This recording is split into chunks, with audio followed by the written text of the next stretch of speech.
From the Michigan Department of Transportation, Jackson TSC Manager, Kelby Wallace.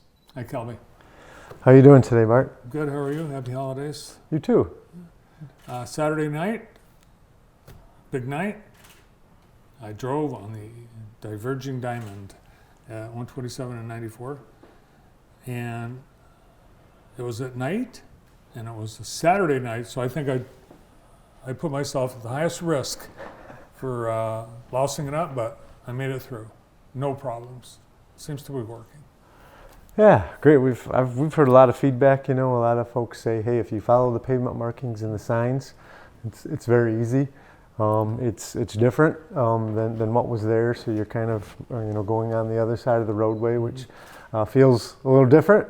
But everyone that a lot of people we've talked to said, hey, follow the signs and pavement markings, and it becomes very natural. We did open it near November 13th, it was Sunday, but we've had a lot of barrels out there. We've been doing a lot of signal work and some pavement removals and some curbs. So there's been a lot going on out there, so it's a bit distracting still.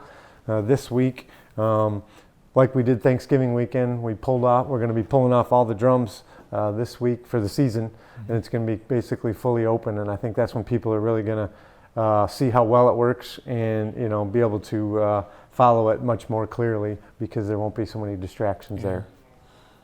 And here's some of video that your team provided us, and that really is a good shot and example of what it looks like on both sides of the highway. And you'll also be filling in like landscaping and all that stuff.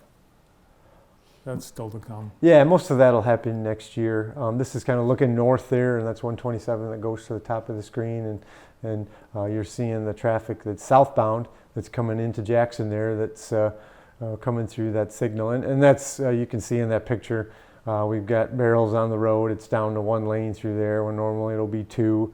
We've got a little excavator there taking out some pavement. So there's just a lot of stuff going on that kind of catches people's eyes. These are some of our still photos. This is a photo kind of coming in if you're coming from the west, getting off on eastbound. There's that Jackson sign that's going to kind of welcome you to Jackson as you take the right to go into the commercial district on West Ave. Here's a kind of a close-up picture of the Jackson sign on the bridge, I-94 bridge. I just kind of really like that sign. The colors pop, and the texture in the background looked really nice. I thought it was a nice picture. And this is then a picture of that bridge itself, I-94 over West Ave with the DDI underneath it. You can see that pavement in the middle is some stamped concrete that's decorative down through there. The non-motorized facilities will be on the west side, but in the middle there we put some decorative pavement to separate the two directions of traffic there. And this would be kind of a picture looking south down into the West Avenue commercial corridor. You can see Bob Evans and Starbucks down there to the top.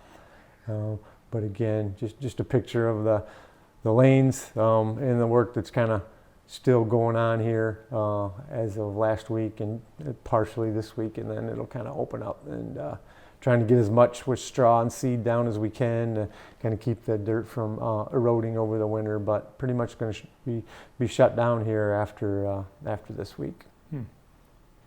So one thing too, there are actually, because before, if you were headed eastbound on 94, if you were headed north on West Ave, you'd take a ramp to the right. If you were headed southbound on 127 West Ave, you would take so there would be two ramps coming from West Ave, and now there's just one. Just one, correct? Yeah, with that Diverging Diamond, if you're coming, let's just say from the Leslie or Lansing area, then you come down to Jackson and want to head to east on 94.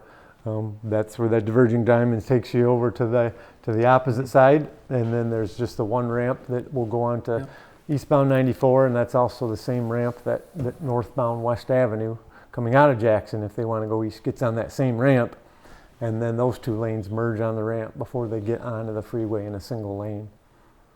Less pinch points. Now with, you mentioned the non-motorized lane that goes under the bridge. There's also a non-motorized or pedestrian tunnel Correct. between that will go from Jackson Crossing to the hotels. For the most part, yep, absolutely. That's where that non-motorized facility will be at. It'll be kind of on the west side of West Ave. It'll cross the signal near Boardman, go under I-94 on the west side of the bridge, and then it will actually have a culvert or a tunnel with lights and cameras. Go under. That's that ramp from southbound 127 to westbound 94 that doesn't have to stop, and so those vehicles are moving at. Shouldn't be moving at A good clip. probably 45 or 50, but we know they're probably moving at much higher speeds than that. And so that presented a challenge of getting those non-motorized users across that ramp. And that's where we came up with this pedestrian culvert that's, I want to say, 10 to 12 feet tall, 10 to 12 feet wide. And it again, goes under. It goes under that ramp. Okay. Yep. And then it'll come out on the north side of 94. And then it kind of follows along the fence till you get to Bondsteel Drive, which is near those hotels there on the west side of 127. That'll be a big improvement because if somebody wanted to go from one of the Marriott, say, to, well, Starbucks or something, they would have to go, essentially take their lives in their hands and be at high risk and go across several lanes of traffic at different points. Yes. Not anymore, or soon to be. When will all that part of it? That part will end up being finished next year. Okay. Yep. Another big project is the lanes, the brand new lanes that you've got westbound between the two 127s. Yeah. Those look like they're getting close to completion. Correct. Right. Yeah. So actually today. We're doing our final pavement markings, the stripes between the lanes, and our signs there. And we're actually on eastbound going to open the new concrete from Airport Road all the way to US 127 South, and we'll end up having 3 lanes there this winter. Today we're going to be able to open it up to 2 lanes in each direction, and we'll be working for about the next week and have some drums out there. But we're actually putting traffic in their configuration on eastbound, kind of the new concrete that we've been building for the end of the summer. And then westbound will be shifted back to their existing lanes later this week. And so by the end of the week, the project will kind of pretty much not have any traffic impacts until the spring. Oh, nice. Yeah. But will there still be some work that's going on throughout the winter? We'll be doing some fencing, what we call right-of-way fencing, which is the fence kind of on the outside of our property limits that kind of keeps people from crossing the roadways. Not deer. It is intended to deter deer, but as you know, they're good jumpers. They're good jumpers. So they're hard to stop. We may be doing some signing and some cleanup, but the contractor is committed to being a real small presence, and then they'll do stuff that doesn't impact traffic over the winter. It's just too dangerous to have lane closures set up when you've got snowstorms coming and ice and freezing rain and things. So yeah, I get it. It seems like the whole stretch is going to be better marked. You're putting up all kinds of signs and trusses. Correct. Is that more than we had in the past? Yeah, I think since we've added these additional lanes, we have some trusses signs, which are the big steel trusses that span the entire width of the freeway.